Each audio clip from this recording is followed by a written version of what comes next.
What's up, everybody? This is Franks over here from Playeressence.com and PE Reviews, and today, by fan request, we are going to be reviewing Red Steel 2 for the Wii. I was about to say Wii U, but Red Steel 2 for the Wii. And, you know, this game was very interesting, especially after coming off of the subpar Red Steel 1.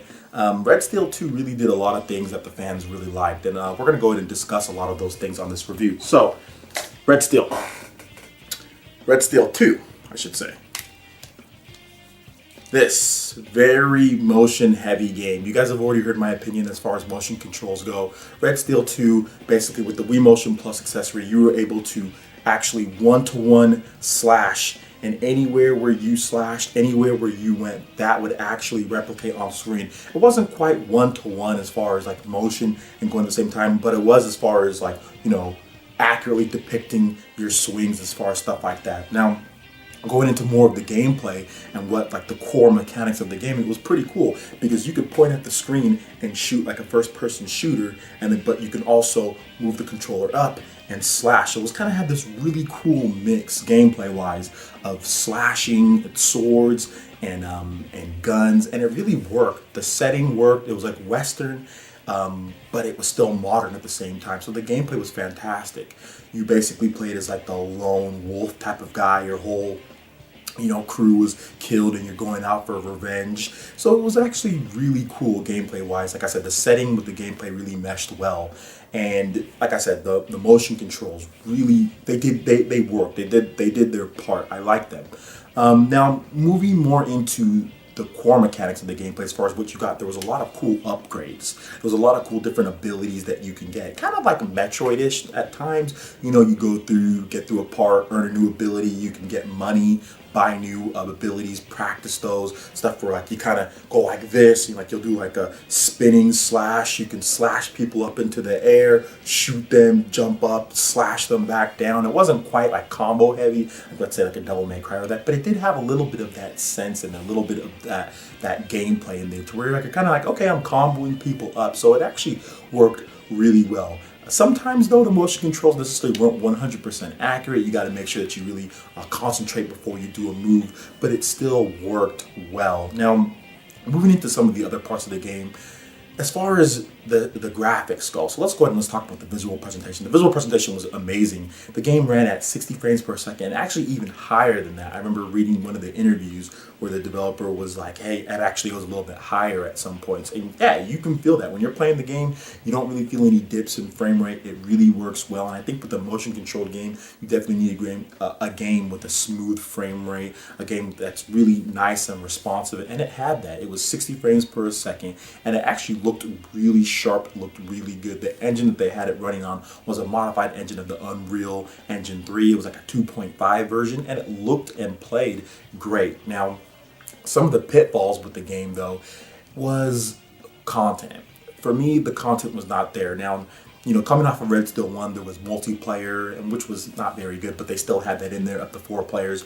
The natural progression for most people would be, you know, to have online multiplayer for Red Steel 2, which could have been phenomenal if they would have taken advantage of that. But of course, Ubisoft cheaped out on their development for this game and basically gave them the budget for a single player game and skimped out as far as the extra content goes. So there wasn't a lot of replay value with the game. So that was the problem. You beat the main quest, which was good, which a lot of good ups and downs. I mean, that was cool. But what was there to do afterwards? The mission modes that they had on there was tacked on. It was the same environments from the single player game. Basically go through, complete a little bit of objectives. It was not necessarily fun, kind of like a survival mode type thing, missions, but it wasn't really fleshed out. It seemed like something that was just tacked on at the very end. It's just to try to attempt to give it replay value. This game would have been perfect with some 4-on-4 multiplayer, even 2-on-2, where you can team up 2 guys and kind of just try to slash each other up. You know, something that doesn't, you know, take a lot of load or a lot of stress on the, you know, on the game. It would have been nice. Even a local multiplayer mode with those you know, those abilities, or LAN multiplayer would have been so fun and would have just added a lot of replay value to the game, you know. But the game was still very, very good. Another problem with the game is that it seemed like the environments were just a little empty. There was a lot of character as far as the art goes, and there was a lot of cool stuff in the game, you know, but it seemed like they were just empty, that there wasn't enough.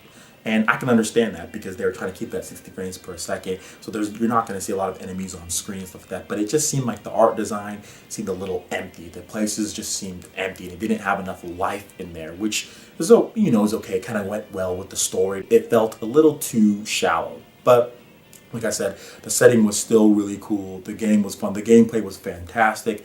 I'm not the biggest fan of the motion controls. I would have liked another option. I mean, to just be able to play with the controller, but that's okay. The motion controls still work very well. They still work great, and I loved the game for what it was.